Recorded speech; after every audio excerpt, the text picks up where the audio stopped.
ये एम है वादा उनका, करते ये हुए, ख्वाब है। अवाम से ये वादा करते हुए, ये नारा लगाते हुए तो ये नहीं जी कहा हाँ, था कि आईएमएफ से है। पूछ के ये करेंगे। आप लोगों ने तो कहा था कि ऐसा नहीं। हम देंगे मुफ्त बिजली। जी जलसों में ये भी नारे लगाए थे गए थे कि 200 यूनिट तक मुफ्त बिजली दी जाएगी। तो अब ये पंजाब की सतह पे करेंगे या फिर वफाक की सतह पे करेंगे इसको?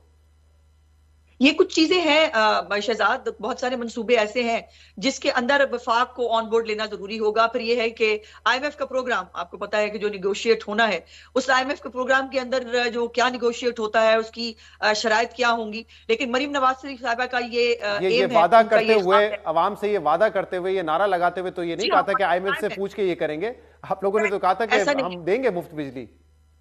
जी जलसों में ये भी नारे लगाए थे गए थे कि 200 यूनिट तक मुफ्त बिजली दी जाएगी। तो अब ये पंजाब की सतह पे करेंगे या फिर वफाक की सतह पे करेंगे इसको?